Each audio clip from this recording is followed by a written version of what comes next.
कई बार कहानी के दौरान मैंने आप लोगों के सामने ये जिक्र किया था कि कई ऐसे साइंटिफिक टेस्ट होते हैं जिसके ज़रिए किसी क्राइम को इन्वेस्टिगेट करने में या फिर उसको उसकी मंजिल तक पहुंचाने में मदद मिलती है, जैसे brain mapping, lie detector test. हालांकि अदालत में ये सबूत माने नहीं जाते, लेकिन फिर पुलिस क्यों कराती है? उसकी वजह ये होती है कि ब्रेन मैपिंग या फिर झूठ पकड़ने वाली मशीन के ज़रिए पुलिस कुछ उन चीज़ों को उस दिमाग से बाहर निकालना चाहती है, उसके दिल से, जो किसी सबूत तक पहुंचाने में मदद करते हैं, और ये पुलिस अक्सर करती रहती है। आज की जो कहानी है वो बड़ी अजीब कहानी इस मायने में है कि पहले तो ये कि एक पति के ऊपर एक पुलिस ये इल्ज़ाम लगाती है कि तुमने अपनी पत्नी का कत्ल किया। ठीक है, ऐसे हज़ारों केस हैं जिसमें हस्बैंड ने वाइफ का मर्डर किया है, वाइफ ने भी हस्बैंड का मर्डर किया। लेकिन जो दूसरा इल्ज़ाम था वो ये था कि इस हस्बैंड ने अपनी वाइफ का सिर्फ मर्डर नहीं किया बल्कि रेप भी किया। हालांकि कानून ये कहता है कि अगर वाइफ कंप्लेन कर दे और उसकी मर्जी ना हो तो उसके साथ की गई ज़बरदस्ती रेप की ही कैटेगरी में आता है, चाहे फिर वो हस्बैंड क्यों ना हो। लेकिन यहाँ ये बड़ा अजीब था कि शादी को इतने बरस हो गए, मतलब करीब 18 बरस से ज़्यादा, और उसके बाद उस पति पर अपनी ही पत्नी का मर्डर और फिर रेप करने का इल्ज़ाम लग रहा है। और फिर कैसे पुलिस एक क्लोजर रिपोर्ट दाखिल करती है। क्लोजर रिपोर्ट मतलब पुलिस को कोई सबूत नहीं मिला फिर बाद में, और उसने कहा भाई इस केस में कुछ नहीं बंद कर दो। और वही क्लोजर रिपोर्ट फिर कैसे सबूत पैदा करता है, और फिर कैसे पुलिस उस केस के अंजाम तक पहुंचती है। कैसे जो इस केस के असली गुनहगार हैं वो लगभग 11 सालों तक हर दिन ये सोचकर घर या दफ्तर जाते हैं कि पता नहीं कब पुलिस उनके दरवाजे पर दस्तक दे दे। लेकिन इंतज़ार लंबा होता है, 11 साल बीत जाते हैं, और 11 साल बाद जब इस कहानी की सच्चाई सामने आती है तो फिर वो एक अजीब सच्चाई होती है। ये कहानी बेंगलुरु शहर की है। बेंगलुरु शहर में एक शख्स एक बैंक में मुलाजिम थे, बैंक में काम किया करते थे। उनकी वाइफ एक प्राइवेट फर्म में रिसर्च का काम किया करती थी। एक बेटी थी, बात 2011 की है, तब बल्कि 2013 की है, तब बेटी 12th क्लास में थी। पति पत्नी और बेटी इनकी ज़िंदगी बिल्कुल ठीक चल रही थी। लेकिन 12 फरवरी 2013 को इन बैंक मुलाजिम की पत्नी घर से निकलती हैं और उसके बाद घर नहीं लौटती। शाम हो जाती, घर नहीं लौटती। पति और बेटी को फिक्र होती है, फ़ोन करते हैं मोबाइल पर, मोबाइल स्विच ऑफ। अब रात हो गई, देर रात तक जब पत्नी नहीं लौटी और कहीं कोई खबर नहीं, तब पति जाता है पुलिस स्टेशन और जाकर मिसिंग कंप्लेंट दर्ज कर देता है।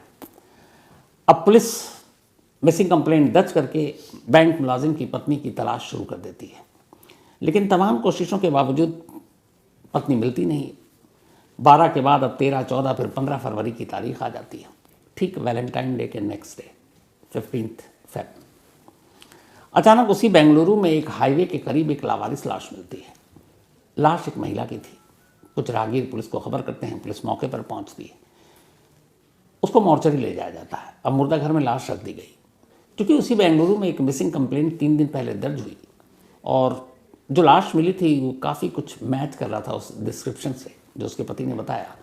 तो पुलिस को लगा कि कहीं ये वही महिला तो नहीं है। पति को फ़ोन किया गया, कहा गया आप मुर्दा घर आइए, और एक लाश मिली, उसे पहचानिए। पति अब पहुंचता है मुर्दा घर जाने के बाद वो लाश को अब देखता है और रोने लगता है। कहता हाँ ये उसकी पत्नी की लाश है। अब लाश को पोस्टमार्टम के लिए भेज दिया जाता है। पोस्टमार्टम रिपोर्ट आती है, एक नया खुलासा होता है। पता चलता है कि इस महिला की गला घोंट कर हत्या की गई, कुछ जख्म के भी निशान है, किसी नुकीली चीज़ से मारा गया, और इस महिला के साथ रेप भी हुआ है, उसके साथ ज़बरदस्ती की गई। अब ज़बरदस्ती की गई और मर्डर, वो भी एक हाई प्रोफाइल केस एक तरह से, क्योंकि एक बैंक के अच्छे खासे अफसर की बीवी और वो भी रिसर्च कंपनी में काम करने वाली है। पुलिस केस की तफ्तीश शुरू करती है। धीरे धीरे वक्त बीतता है। 2013 का ये मामला था, 2015 आ गया, 2 साल हो गए। पुलिस को कोई क्लू ही नहीं मिला, कोई सबूत नहीं मिला। इधर पति बेचारा रोज़ाना पुलिस स्टेशन जाए, पूछताछ करे, कोई फ़ायदा नहीं।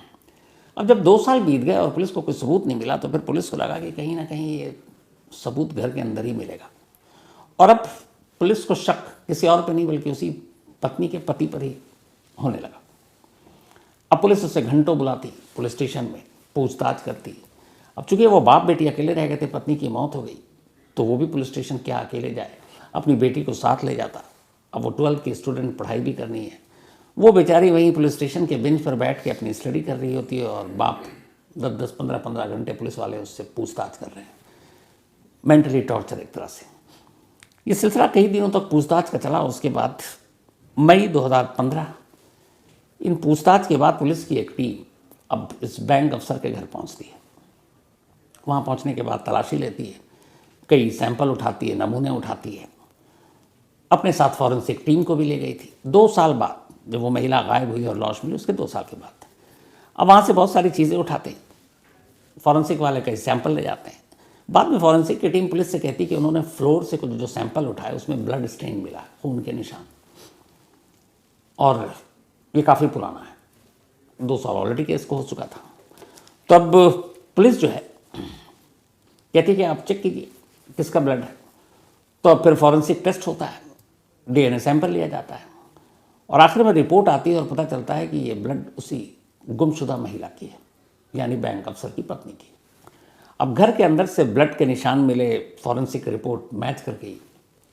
पुलिस को लगा कि पति ही कातिल है, ऐसे में यही होता है। अब जैसे ही फॉरेंसिक रिपोर्ट आई और अब तक 2 साल में कोई और क्लू, कोई सबूत, कोई विटनेस, कोई गवाह तो मिला नहीं।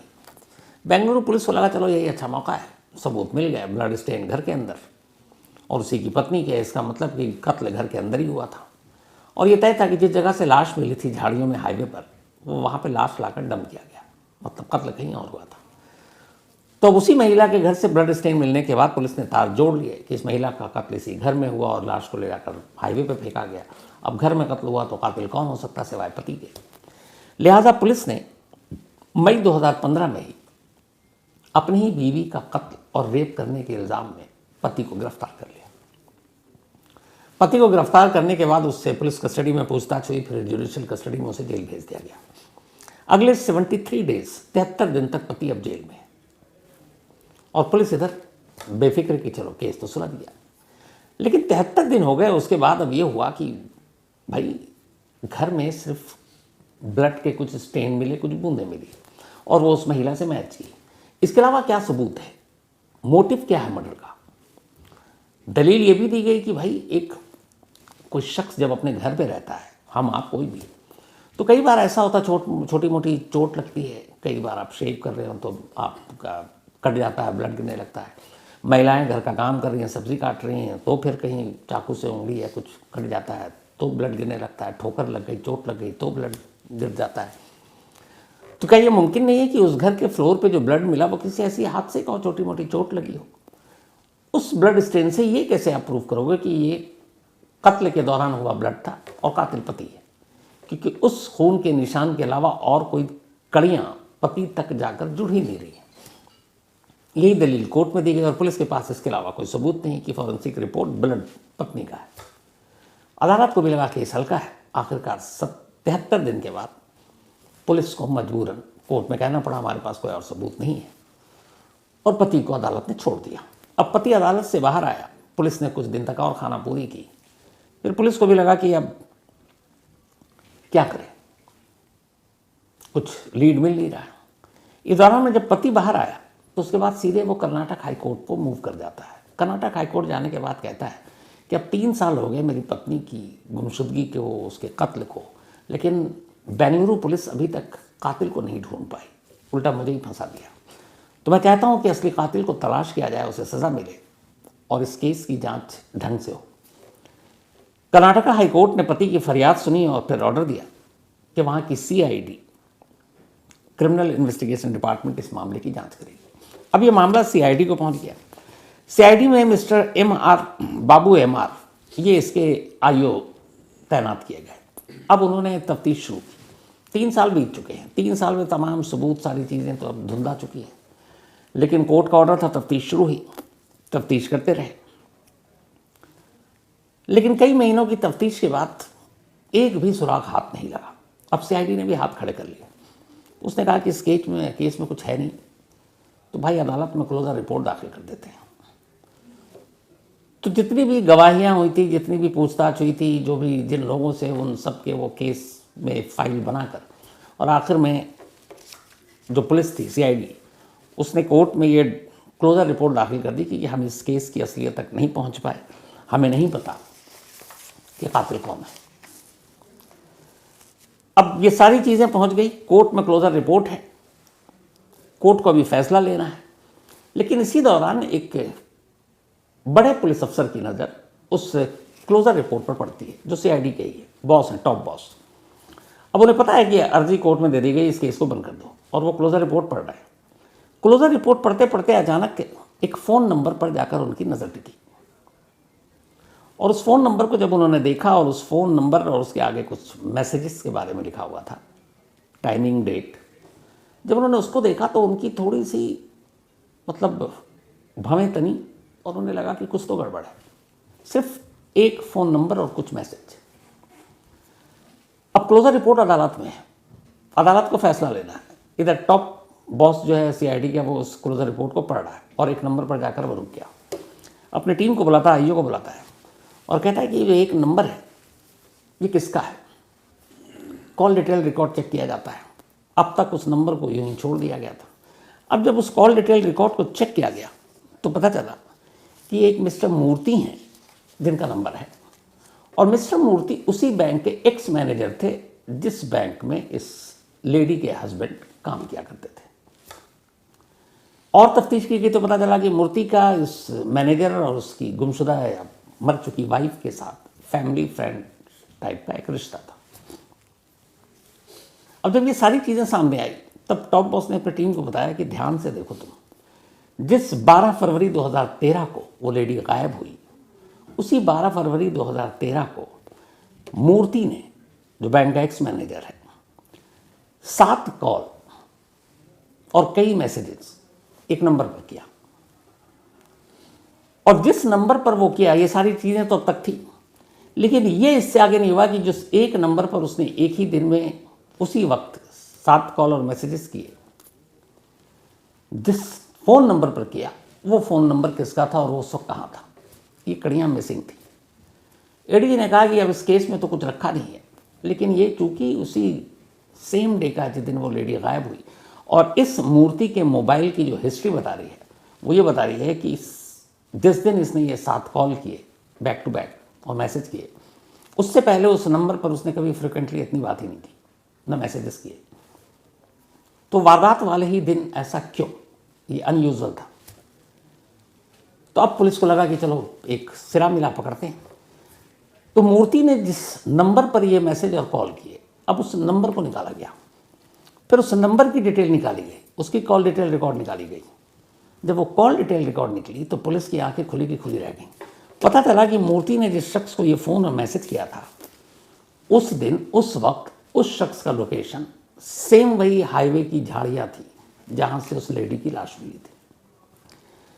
अब एक एक्स बैंक मैनेजर, वो उस गुम या डेड लेडी का फैमिली फ्रेंड, और सेम डे 7 कॉल और मैसेज, और उस मैसेज और मोबाइल का जिसको उसने किया उसका लोकेशन वो जगह जहाँ से लाश बरामद हुई, कड़ियाँ जुड़ रही थी। अब पुलिस ने कहा कि यहाँ तक तो कड़ियाँ जुड़ गई, अब वो शख्स कौन है जिसको गुरुमूर्ति ने फ़ोन किया? क्योंकि अब पुलिस यहाँ पे बड़े संभल के कदम रख रही थी। सिर्फ ब्लड स्टेन पर पति को उठा लिया, अब उसे लगा सिर्फ कॉल और मैसेज पे उठा लूँगा, इत्तेफाक भी हो सकता है कि उसका लोकेशन वहाँ हो, हाईवे है, तमाम लोग गुजरते हैं। तब उस शख्स को पहले चेक करो। तो पुलिस ने चेक किया तो पता चला जिसको 7 कॉल किया गया था, मैसेज किए गए थे, उसका नाम था दीपक चन्नप्पा। और दीपक चन्नप्पा एक स्नूकर ट्रेनर था, स्नूकर सिखाता था एक क्लब में, और उस क्लब में अक्सर मूर्ति जाया करता था। अब पुलिस पहुंचती है दीपक के पास, दीपक को उठाती है पूछताछ के लिए, और फिर उससे पूछती है उस लेडी की मिसिंग, और बताती है कि तुमको 12 फरवरी 2013 को इस वक्त इतने कॉल और मैसेज किए गुरुमूर्ति ने, तुम्हारा लोकेशन वहीं था जहाँ पे लाश मिली। उसने वही कहानी सुनाई कि एक इत्तेफाक हो सकता है, मैं अक्सर उधर से गुजरता हूँ, उस दिन भी गुजर रहा था, और इसके अलावा कोई पुलिस के पास सबूत भी नहीं। पुलिस ने उससे काफ़ी पूछताछ की, लेकिन उसने कोई जवाब नहीं दिया ढंग का। तब पुलिस ने फैसला किया कि इसको झूठ पकड़ने वाली मशीन के आगे बिठाते हैं और इसकी ब्रेन मैपिंग करते हैं, ताकि इसके दिमाग में क्या है और दिल में क्या है और ज़ुबान पे क्या है। अब इसके बाद पुलिस ने, उसे पता था अदालत पे तो ये माना नहीं जाएगा, लेकिन क्या पता कुछ और उगल जो होश में नहीं बोल रहा है। अब उसकी ब्रेन मैपिंग और लाई डिटेक्टर टेस्ट से उसको गुजारा गया। जैसे ही उसको गुजारा गया, वो अचानक पूरी कहानी बोल देता है, जो होश में नहीं कह रहा था। वो कहता है कि ये उस लेडी का मर्डर और रेप मूर्ति ने किया, मैंने भी किया। लेकिन हमारे अलावा एक और शख्स है और उसका नाम है हरिप्रसाद। हम तीनों ने किया। उसके बाद वो पूरी कहानी बता देता है। अब पहली बार पुलिस को उसकी ज़ुबान से कहानी तो समझ में आ गई, लेकिन पुलिस को ये भी पता है कि जो बोल रहा है, जो बक रहा है, कोर्ट में तो माना नहीं जाएगा। अब उससे रिलेटेड एविडेंस और सबूत चाहिए। तो पुलिस हरिप्रसाद को ढूंढती है। हरिप्रसाद मिल जाता है। हरिप्रसाद को भी same brain mapping lie detector test से गुजारा जाता है। अब वो कहानी सुनाता है। वो इसके आगे की कहानी बताता है। वो कहता, साहब वो उस दिन ऐसा ऐसा हुआ, हम 3 लोग थे, तीनों ने मिल के रेप किया, मर्डर किया, और उसके बाद जो मोती साहब की गाड़ी थी, ऑल्टो थी, उसकी पिछली सीट पर उस लेडी की बॉडी को ले जाकर मैंने ही हाईवे पर फेंक दिया था।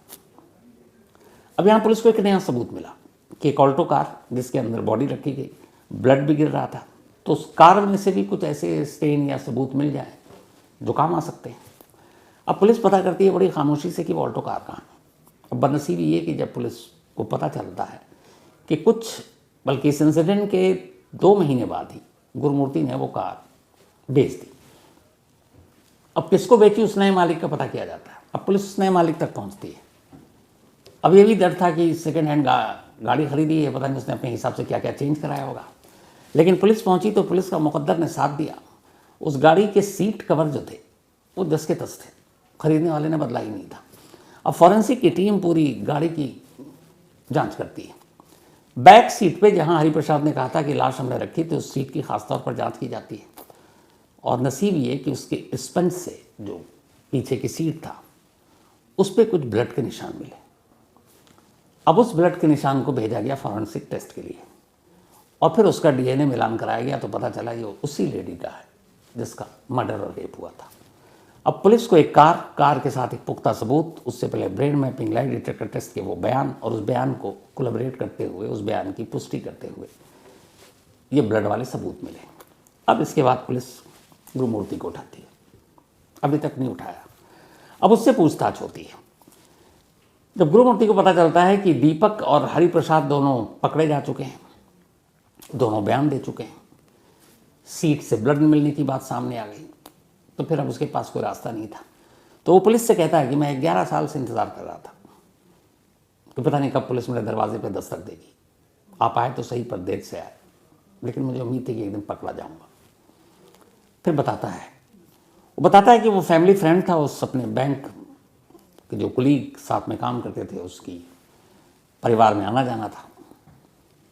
उसकी बीवी के साथ उसका अफेयर हुआ, लेकिन ये अफेयर बड़ा शुरुआती दौर में था। फिर एक रोज़ उसने उसको अपने क्लब में बुलाया, अपने साथ एक क्लब ले गया। क्लब ले जाने के बाद अब वो यहाँ पे अफेयर में थोड़ा सा कंफ्यूजन ये था कि वो दोस्ती थी या प्यार था, एक तरफा था, दोनों तरफ से था, ये क्लियर नहीं था। तो उसने जबरन उसके हाथ वाथ पकड़ने की कोशिश की। बैंक मुलाजिम की बीवी गुस्सा हो गई।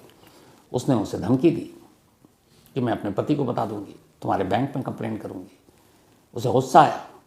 फिर उसने उसे मारा पीटा और उसके साथ ज़बरदस्ती की।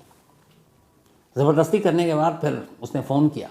दीपक पहले भी थोड़ा बहुत क्राइम के केसेस में इन्वॉल्व रहा, उसने उसको बुलाया, साथ में हरिप्रसाद को बुलाया और उसने कहा कि अगर ये मुंह खोलेगी तो मैं फंस जाऊंगा, तो तुम इसको ठिकाने लगाओ। फिर उन दोनों ने कहा ठीक है मारते हैं, पर उन्होंने कहा कि मारने से पहले मैं भी इसके साथ ज़बरदस्ती करता हूँ। फिर बारी बारी से उन दोनों ने भी ज़बरदस्ती की। इसके बाद उसी के स्कार्फ से उसका गला घोटा। इस दौरान में कुछ छोटे मोटे चाकू थे, उससे वार किया। जब उसकी मौत हो गई तो फिर गुरुमूर्ति ने अपनी कार की चाबी दी हरिप्रसाद को और कहा कि लाश को कहीं ले जाकर जंगल झाड़ी या सुनसान जगह पर फेंका हो, और वो उसी रात 12 फरवरी के रात ले जाकर फेंक आता है। उसके बाद उसे पता था ये गाड़ी भी एक सबूत है, पढ़ा लिखा था बैंक मैनेजर। उसने कुछ दिनों बाद वो गाड़ी ही बेच दी और इसके बाद अब तीनों बेफिक्र थे, लेकिन एक डर था कि कभी पुलिस आएगी।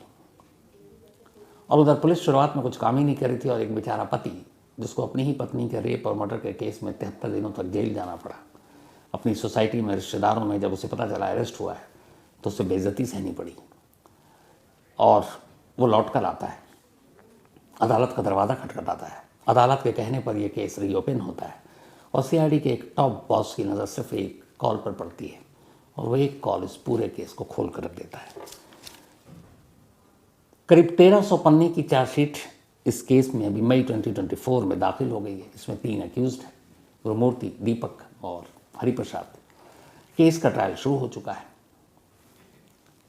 वो बेगुनाह पति जिसने क्या क्या झेला इस दौरान, उसकी बेटी ने जो कुछ झेला, अब इनकी एक ही मांग है कि इन तीनों को कम से कम सजाए मौत मिले। तो अभी तो ट्रायल शुरू हुआ है, अब देखिए फैसला कब आता है। लेकिन इस केस को सुलझाने में वाकई कई चीज़ें बड़ी अहम साबित हों। एक ब्रेन मैपिंग लाई डिटेक्टर, जो पुलिस वालों को पता था कि अदालत तो नहीं मानेगी, लेकिन उससे दूसरे सबूत और कड़ियाँ मिली। गाड़ी की सीट से वो सारी चीज़ें, और एक पति की 11 साल लंबी लड़ाई, और 11 साल बाद उसके माथे से वो दाग धुला।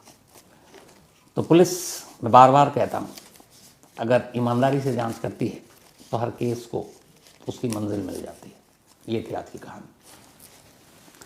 कहानी ख़त्म करूँ उससे पहले वही अपना सिलसिला। आज अनुव्रत जेना, इनका बर्थडे है, तो हैप्पी बर्थडे अनुव्रत। और ये अक्षय जेना जी के बेटे हैं। अनु शर्मा का भी आज बर्थडे है, तो हैप्पी बर्थडे अनु। श्रेया राज यादव, इनका भी आज जन्मदिन, तो हैप्पी बर्थडे श्रेया। और ये सविता एंड पिंटू यादव जी की बिटिया है। अफसा नूर, इनका भी आज बर्थडे है, तो हैप्पी बर्थडे अफसा। और ये कलीमुद्दीन सिद्दीकी की बिटिया है। रितेश जायसवाल, इनका भी जन्मदिन, हैप्पी बर्थडे रितेश। और ये शकुन जायसवाल जी के पति हैं। साथ ही सुहान शरीफ, इनका भी बर्थडे है, तो हैप्पी बर्थडे सुहान। और ये सलमान शरीफ के बेटे हैं। रिया तिवारी, इनका भी जन्मदिन है, तो हैप्पी बर्थडे रिया। और ये अमित गुप्ता जी ने भेजा है। साथ ही एजाज सैफी, इनका भी जन्मदिन, हैप्पी बर्थडे एजाज। सोनल, इनका भी बर्थडे, हैप्पी बर्थडे सोनल। और ये प्रेम की सिस्टर हैं। साथ ही शांतानु दत्ता, इनका भी जन्मदिन, हैप्पी बर्थडे शांतानु। और सफ़ूरा फातिमा, इनका भी बर्थडे, तो हैप्पी बर्थडे सफ़ूरा। और ये तनवीर अंसारी की बिटिया हैं। एंड प्रीति, इनका भी बर्थडे, तो हैप्पी बर्थडे प्रीति। और ये अंकुर पांडे जी की वाइफ है। साथ ही सपना सैनी एंड सनी सैनी, इन दोनों की एनिवर्सरी है, तो आप दोनों को शादी की सालगिरह की बहुत बहुत बधाई मुबारक। और ये भेजा है इनकी बिटिया आरवी सैनी ने। तो कहानी में आज इतना ही है। अब आपसे मुलाकात होगी कल रात।